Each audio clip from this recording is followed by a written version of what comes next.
Welcome to Thought Leader Thursday podcast. All right, welcome to Thought Leader Thursday, everybody. We have some awesome people here today. I wanted to start by introducing someone that you may not know, or some of you may. She's a complete rock star. It is none other than Jordan. One of the things about Jordan, there's many things that I enjoy and love with working with Jordan. I've been fortunate enough to work with her a lot. But Jordan, I almost saw you die. You So did. how are You you almost doing killed since her is how it should be worded. then? You how are you since then? I'm good. It was an experience. I actually learned a lot during that when I looked down and I could see the side of the mountain.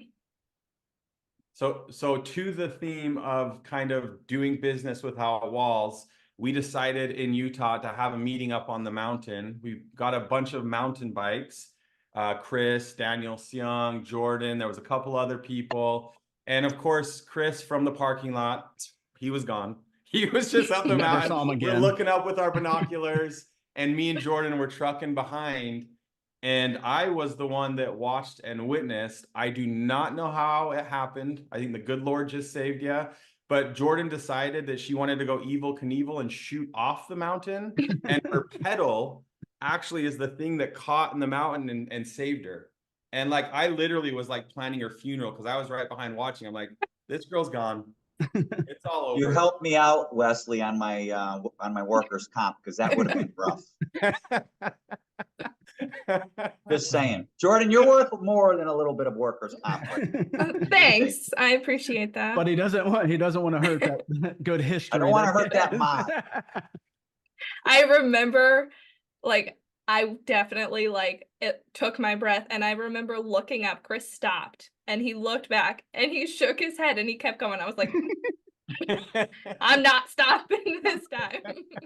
Well, if you remember, so I was like, ring the bell and give up. I was like, you can, but I will never provide an environment for someone to easily give up. But I was like, gee, you almost just freaking died. So, are we turning back? And I was really proud of you. You were like, you took a big breath. You got yourself crazy and psyched up, and we just kept trucking on the mountain. And that tells a lot about who you are. Yeah. We've also got Chris Paradiso. So if you were at Soup Live in 2022, you got to see Chris speak. Chris is one of the brightest minds in the industry, not only on the tech side, but the agency side.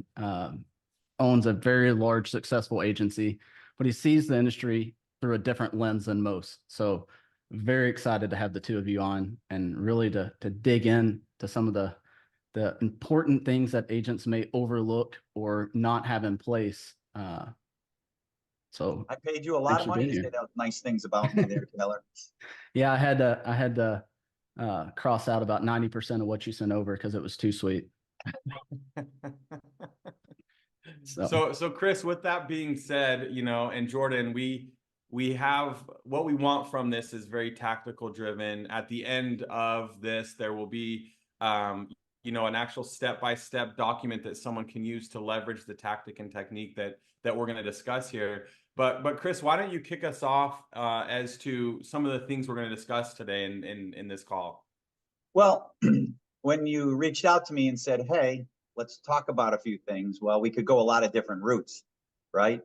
But the route I really wanted to go down is learned an awful lot being an insurance expert witness for I only sit on the side of defending and helping insurance agents, mostly independent insurance agents. So one of the pieces that we feel is invaluable, we had this long before I became an expert witness in the insurance space, but we've really fine-tuned this, which is in the insurance world, we use initials, but in the lawyer world, when I was on the stand, the attorney called it the cover your ass letter. And what is that? That is basically a form when we do business with people. It is a multiple of questions because, as we know, as insurance agents, clients don't want to spend more money most of the time. They don't always want to buy your recommendations when you really feel this person needs an umbrella, whether it's personal or commercial. Or, hey, something as simple as uninsured and underinsured motorists or medical coverage, right? So, Jordan, I was hoping, do you think you would be willing to pull that up so we could actually show people? And this absolutely. is a letter that is done at the time of the closing when we're actually sending over, which we do 90% of our business via electronic signature.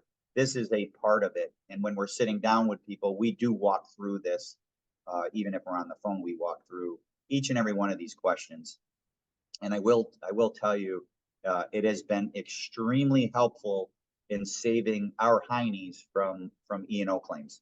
One of the largest would have been back in 2013 when we had that massive hurricane that hit New York and the Connecticut shore. And we had clients that didn't buy flood insurance and their buildings actually floated away in Long Island Sound.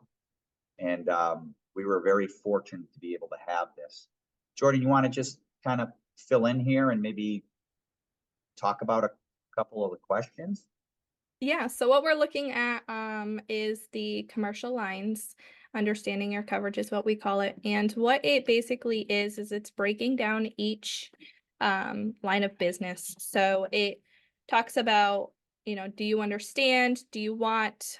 Some of the things include employment practice liability insurance, cyber liability, professional liability. And we always go through this and we have obviously the communication first, and then we send this out and we fill this out. And then basically what it says is you are signing off stating that you understand the coverage selections and limit choices that you're purchasing.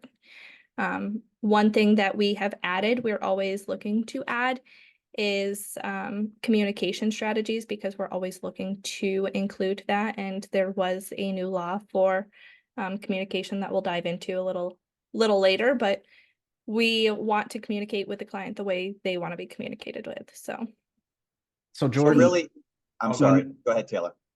When this gets sent, like you said, it's at the time of, closing. Mhm. How do you respond if they were to select no to, understanding a certain coverage or an item on this form? So what happens, Taylor, and I'm sorry to step in on you, Jordan. What happens is we've already pre-filled. We've gone through all this with the client prior. So we've already selected the answers. If on very rare occasion, which it has happened about 3-4 weeks ago, a client actually said, "Hey, I can't sign this. I would like to discuss with you the EPLI insurance. I know you brought it up." What ended up happening was the client at the time was kind of rushed for time. So he kind of just moved on. But then he says, "Hey, can you tell me a little bit about this coverage? You keep saying on how important it is." And then I went into it, what EPLI, also called EPL, depends on what part of the country you're in, the employment practices liability. The gentleman actually ended up purchasing the policy. So he actually read this. And I know a lot of clients won't read this. They'll just sign it, which protects us. We want to make sure that we've asked all the questions. And we really like when clients don't just sign it. They actually read it, because what it ends up happening is they'll actually call you and say, "Hey, cyber liability, I'm not sure, 100% sure why you would even request it or why you would recommend it to me. Let's back up and talk about what it is." It actually opens the door to be able to sell some of these when they actually read it. So otherwise, the client's not actually filling those in, Taylor. We've actually gone through it. We've pre-filled them if we're electronically sending them. But we do make a little note to say, "Hey, please make sure you read all these questions. We've gone over all these coverages. If anything changes, please don't sign it." No, and I love that. And one of the things that really opened my eyes when we came out and spent a couple of days at your agency last year was, and I was thinking it was right about this time last year, It was how systematic y'all run the agency, and that there's a process for everything to eliminate even the possibility of not doing something consistent the same way as before. And that's where I see a lot of agents drop the ball, is they don't hold themselves accountable by using something like this, because it requires them to go through and make sure that they cover everything. And by not, they can't have the customer sign off if they didn't do their job as well. As much as you say it that way, Taylor, it's also, I would tell you, the number one reason why people can't scale. Mhm. If you truthfully come into the insurance space and you want to grow, you have to be able to build those processes and procedures almost like robotic in order to scale. And if you look at anybody who's scaled back in history, it all started with Henry Ford.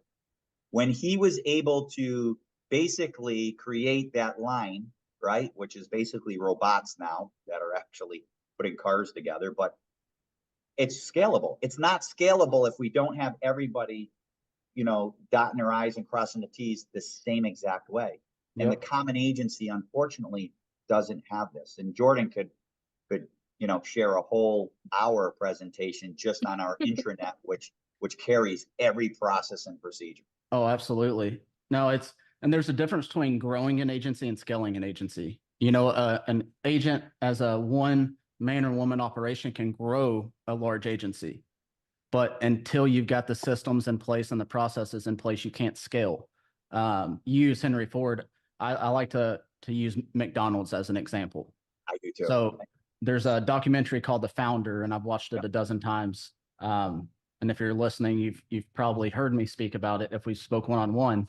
And the reason it had such an impact is every McDonald's is ran and operated the exact same way, no matter where they're at in the world, from one country to another, one town to another. You can walk into the kitchen and it's laid out in the same manner that, the fry cook isn't making milkshakes and running the cash register. They know their station, they know their responsibilities, their duties.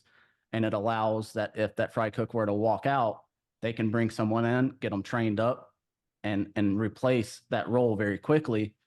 And that's that scalable, piece versus growing. I hope everybody wrote down one thing from what you just said, Taylor. Growth and scalability are two different avenues. Absolutely. Hey, I got a question for you guys. So Sure. you get this document, there's a column on there where they're going to say potentially no, no, no. How effective has this been when you check back in on your client later, and how many policies, if any, come from all of the people that said no to some of these questions? Well, I wish I had an exact percentage, but I would guesstimate between 5 and 8%. We then write.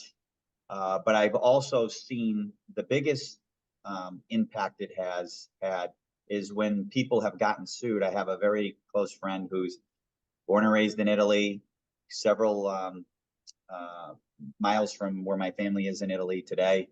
And he didn't buy EPLI insurance and he was sued. And he didn't know what to do. And he says, we chatted and I said, hey, remember we went through all this. I actually went and sat down with him and he's like, yeah, that's me. I signed off on that. Well, that curbed, even though we're friends, as you know, friends can turn sour on a lawsuit where, why didn't you sell me that policy? I mean, I'm an expert witness on a case today. As Jordan knows, I've been in depositions the last couple of weeks, and it's amazing on how much they throw back at the insurance agent. And I also have had cases where on flood, an attorney reached out to and asking for the file. And I said, oh, by the way, did you know she signed understanding your coverages where we offered flood. She signed stating she didn't want flood. He says, do you mind sending that to me? I thank the good Lord back in 2013 we had that. He literally called me back. He says, I don't need the rest of the file. They never proceeded. I could probably give you 25 to 30 stories that have saved our hiney because we have that form that says, hey, we offered all this. I'm not recommending agents just not offer it and have them sign off to protect them. I'm recommending you have those conversations. They say no, because what you'll see is a lot of people, I wouldn't say a lot, small percentage, maybe 10% won't sign that. They'll say, you know what, before I sign it, I want to hear more about this. For example, we have earthquake coverage, right? We've recently on liquor liability, because of the lawsuit that I'm an expert witness in, is because liquor liability carries in many states is there's beer and wine permit and hard liquor, which is a full liquor permit.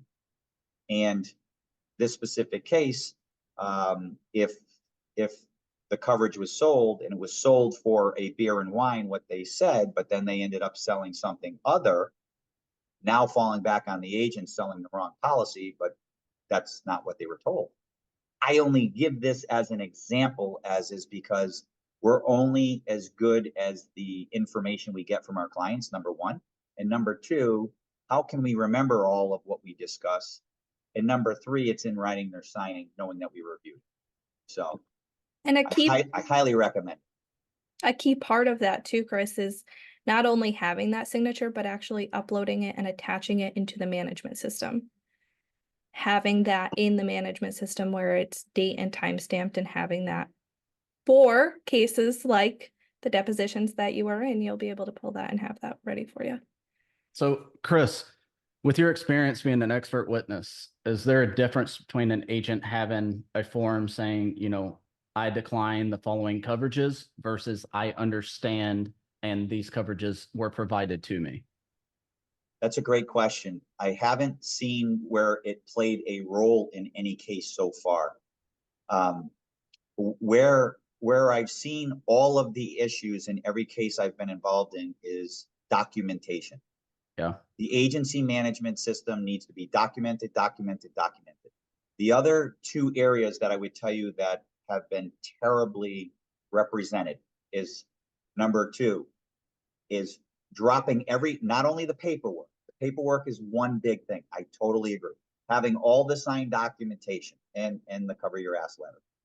But third, and probably the most important, 90% of us agents are on VoIP, I would say. And I know that's a guesstimate of 90%, 80%.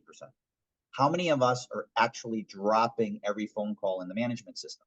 And when people say to me, well, it doesn't matter because it's saved forever, good luck finding it if it's 2 years later, right? So having all that, as Jordan just hit, having all that inside the management system is absolutely critical. And the reason why is because, remember, an agency management system holds up in court because it's time-stamped, right? Mm-hmm. Which can't ever be changed. And that's why it holds as much weight in court. If you document something 2 years ago, you can't go in today and say, oh, I'm going to go back to 2021 and redocument that. Doesn't work that way. Yeah. And for the agents listening, because I've seen it many times, an agent starting off, you know, on a budget, you know, trying to keep things tight, they'll operate their agency starting on their cell phone, and they don't have a way to track and, you know, record and to have it upload. So even starting an agency, you know, being a one-person operation, you still got to look at it, you know, back to that whole grow scalability of, you know, to be able to run this correctly and protect my own ass. I can't cut corners in these areas, because cutting those corners will ultimately, you know, cut the agency right out from under you. I've also learned one major thing as an expert witness, Taylor. What's that? Agents they're presumed guilty. Unfortunately, it's just what I've seen. You have to prove why you're innocent. And it just comes back at kind of as like I'm sure it happens to doctors and CPAs and other professionals. Maybe could be a reason, but I would say open your eyes, because you know, we have to prove our innocence, and it's vitally important to be able to have that documentation to prove that you did exactly as you said. Yeah. And I would say that probably contributes to having to go through the process of getting a license and being held at that, you know, expert, you know, kind of category. You're not just the average person, average knowledge. You're held to a higher standard. And we are. It's the same reason my gun attorney told me not to get my concealed carry, even with my background. He said, because with it, and you were to use your sidearm, you're held to a different, you know, standard than someone that doesn't. So I'll take that risk though, Taylor. Oh, I know you will. Hey, I wanted to add one other major thing. Jordan had said she had brought up the communication. Is there any way you can bring that back up where we can actually show them? So what happened the only part that Jordan was a little wrong is that it happened last January. So it's been about a year that FCC changed its rules in the forms of communication. So you got to really pay attention if you're utilizing, some people call them drop calls. Some people call them ringless calls. But basically what happens is the agency has a piece of technology that Jordan's going to tell you about in a second. And for example, a real easy example is we're going to say Taylor is a client of Paradiso Insurance and he forgot to pay his bill. So we got notification that he's late. So we have a late pay call. That's a drop call. It's a ringless call that goes right in to Taylor's cell phone. And it goes something like, hey, Taylor, this is Chris Paradiso, Paradiso Insurance reaching out to you. You have 3 days to get your payment in on your insurance. If you have any questions about what you owe or want to make a payment, please call our office. So now, because as you know, if you call one client, you have to call all clients. Errors and omissions classes teach you not to call any of them, so you don't have to worry about it. But we kind of disagree a little bit on that because customer service matters, especially to our older clients who sometimes may forget. So we use a drop call system, but because FCC changed the rule last January stating the only way we can use drop calls or ringless calls is if we get permission from the client. So Jordan, why don't you take it away from here? Yeah, so we added this in. So we're always learning, we're always growing. And we learned about this change and we updated our understanding or coverage. So it says, I understand the agency conducts communication to me via phone calls, texts, drop calls, and emails. This can also include like social media. Let's say we're messaging through social media, etc. And we actually have them initial on that line stating that they understand that. And then what we do What did we do to the back ones? So we had thousands of clients prior to that changing and we were on that. Maybe you could just explain to them both why we had to tag the agency management system, which is a point I hope everybody writes down, but also our approach on going back to all of our existing clients. Yeah, so like Chris said, we are tagging our clients. We do FCC approved. If they initial and say, yep, you can contact me on all those platforms, you know, it sounds great. Or we do an FCC restriction. So let's say they say, you know, Taylor, I don't want you to text me. You know, can you remove me from that? So we'll do FCC restriction, no text messaging. And how we approached it going backwards in our book of business is we sent out an emails, but emails, honestly, let's be honest, who opens emails anymore? So we included it in our renewal strategy and we sent out letters by mail. Stating that you're giving us permission unless you reach out to the agency and restricting us from that. So we basically sent a letter to the client, hey, we're assuming it's okay. This is all the forms of our communication. If it's not okay, please contact the agency. We did not have, I don't believe we had one call. Nobody responded. Nope. Yeah. And to add to that, I like to ask what their preferred method of communication is.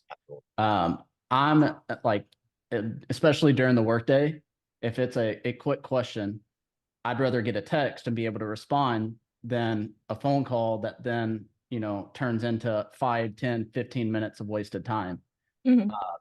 So I always ask that and, then identify them to know like, okay, if I need to send Chris a message, is it better? You would take a call from Paradiso Insurance. You like us. Well, I always screen those calls. But yeah, adding that in, Jordan, you said, or maybe it was you, Chris, that emails, the open rate sucks.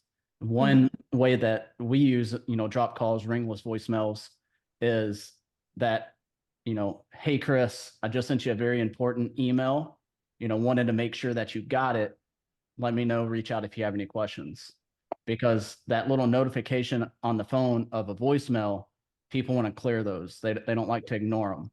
Right. So they'll listen to it. Then they're wondering like, okay, what's that important email? And they're going to go check that email. So if you apply that strategy to the email follow-up, that open rate drastically increases. And it's just with your system, you're able to do There's so. other areas that you can use drop calls. We use drop calls on our 60-day personal lines renewal. Just, hey, we're reaching out to you. Your renewal's coming up in 60 days. We're going to be reaching out to you in the coming week to do an account review. Please look out for our phone call. But meanwhile, please give us a call. Yep. You could do it on birthdays. It's click of a button. What is it, about 1 cent per call, Jordan? Yeah, Maybe so you we want- use Yeah. we Yeah, I use was gonna Sly say- Broadcast. Live broadcast. Um, That's what I was going to ask. Does that connect to your AMS? Is it connected with Hawksoft or no? No. You go out, No. you go So you got to outside of- drag and drop it. drag and drop, and then yeah, for those that are just starting and maybe have never used ringless voicemail, you use Sly Broadcast. You guys just said it was a penny per ringless voicemail that goes out. Is there also a monthly fee attached to that? I believe so. No, it's Okay. very inexpensive. Very, very, very. I mean, it's cheap. And for if you're not familiar with how it works, after I explain it, you'll recognize is it'll show up as a missed call. So it actually rings the phone number and for a split second, and then it drops and goes straight to voicemail. So you get the notification of a missed call, but when you look at your phone, you're like, I swear my phone never rang. It's because it drops before it actually gets to that point that your phone is now making that audible noise. And so it just appears as you had a miss. Taylor, it never rang. Yeah. So it's a very easy and very, very successful way to incorporate into, your agency in many different ways. Even a happy birthday. If you don't Mhm. have time and you have hundreds of clients and even if you're small and you got hundreds of clients and there's like 10 calls, hey, it's your voice. It's a click of a button. It's done. It's really remarkable. Our goal is what we found, because we are calling on our AAA and AA clients every single year. What we found is we love to use drop calls to get clients to call us back, because as we're calling 60-70% of the time during the day, you're just leaving a message anyways. So we find it much more helpful to use that drop call and let them call us.